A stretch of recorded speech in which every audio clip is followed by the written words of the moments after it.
మనం చాలా రకాల స్నాక్స్ చేస్తూ ఉంటాం కదా! ఇలా డీప్ ఫ్రై స్నాక్స్ చేసినప్పుడు మాత్రం కొంచెం హెల్తీ ఇంగ్రీడియెంట్స్‌ని యాడ్ చేసేలా చూసుకోవాలి. ఈ కార బూందీలో నేను యాడ్ చేసినటువంటి ఇంగ్రీడియెంట్స్ అన్నీ కూడాను అందరికీ అందుబాటులో ఉండేటటువంటి ఇంగ్రీడియెంట్స్.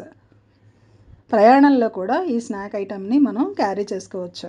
కార బూందీ స్నాక్ ఐటెమ్‌ని కాస్త హెల్తీగా ఎలా చేసుకోవాలో ఇప్పుడు చూద్దాం. హాయ్ నమస్తే, welcome back to my channel.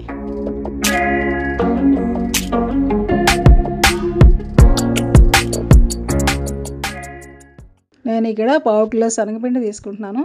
ఈ శనగపిండిలో ఒక చిటికెడు సోడా, వంట సోడా వేసుకోవాలి. అలాగే రుచికి సరిపడా సాల్ట్ వేసుకోవాలి. కొంచెం చాలా పావు స్పూన్ అయితే సరిపోతుంది సాల్ట్. ఇలా వేసుకున్నాక ఒకసారి కలిపి కొంచెం కొంచెం నీళ్ళు యాడ్ చేస్తూ కలుపుకోవాలి.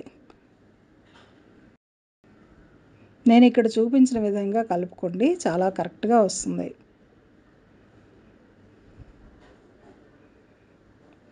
ఇలా కొంచెం కొంచెం నీళ్ళు యాడ్ చేసుకుంటే నీళ్ళు ఎక్కువ కాకుండా కరెక్ట్గా వస్తుంది. మనకు ఎంత కావాలో అంత యాడ్ చేసుకోవచ్చు అన్నమాట. ఈ కన్సిస్టెన్సీ వచ్చేటట్లు కలుపుకోవాలి. జారుగా ఏమాత్రం జారుగా ఉండేటట్లు చేసుకోవాలి. మీడియం హీట్లో ఉండే ఆయిల్లో ఇలా బూందీ చట్రం పైన ఈ పిండిని మనం వేసినట్లయితే మనకి కార బూందీ ఈ రకంగా జారుతూ ఉంటుంది. ఇలా కొంచెం కొంచెంగా వేసుకోవాలి, ఎక్కువ ఎక్కువ వేయకూడదు. ఒకదానికొకటి అంటి ముద్దలా తయారవుతుంది. ఇలా పొడి పొడిగా రావాలంటే కొంచెం కొంచెం బూందీని మనం ప్రిపేర్ చేసుకోవాలి. ఇలా బూందీ నూనెలో దేవిన తర్వాత అన్నీ తీసేసి చూడండి, ఇక్కడ బుడగలు రావడం ఆగిపోయింది కదా. ఇలా బుడగలు ఎప్పుడైతే ఆగిపోతాయో అప్పుడు మనకి కరెక్ట్గా కార బూందీ వచ్చినట్టు కరకరలాడుతూ ఉంటుందన్నమాట. మనం తీసిన తర్వాత నూనె నుంచి వేరు చేసిన తర్వాత ఇది కరకరలాడుతుంది. ఇప్పుడు మనం వేరుశనగ గుళ్ళు ఈ రకంగా ఒక జాలీలో వేసి వేడి నూనెలో వేయించుకుందాము. వేరుశనగ గుళ్ళు, జీడిపప్పు పలుకులు ఇలా వేసి వేయించుకోవాలి. ఇలా వేయించుకోవడం వల్ల ఆల్రెడీ నూనె వేడెక్కి ఉంటుంది కాబట్టి తొందరగా అయిపోతుంది. ఎక్కువగా నూనె పీల్చుకోవు ఈ వేరుశనగ గుళ్ళు కానీ లేదంటే జీడిపప్పు కానీ, కాబట్టి మనం వేయించినా పర్వాలేదు. లేదా మామూలుగా నూనె వేయకుండా కూడాను వేరే పెనం పెట్టి వేయించవచ్చు. బాగా ఎర్రగా వేయించి అందులో కలుపుకోవచ్చు, అదైనా చేయొచ్చు. తర్వాత ఇప్పుడు ఈ తామర గింజల పేలాలని మనం నూనెలో వేసి డీప్ ఫ్రై చేయకూడదు.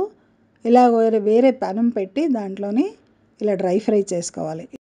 ఇవి చాలా పచ్చిగా ఉంటాయి చూడండి, ఇలా గట్టిగా ఉన్నాయి కదా, అంటే ఇంకాస్త వేయించాలన్నమాట. ఇంకాస్త ఎర్రగా వేయించిన తర్వాత తీసేయాలి. ఇది వేయించేటప్పుడు సిమ్లో పెట్టి వేయించాలి, ఎక్కువ మంట పెట్టకూడదు.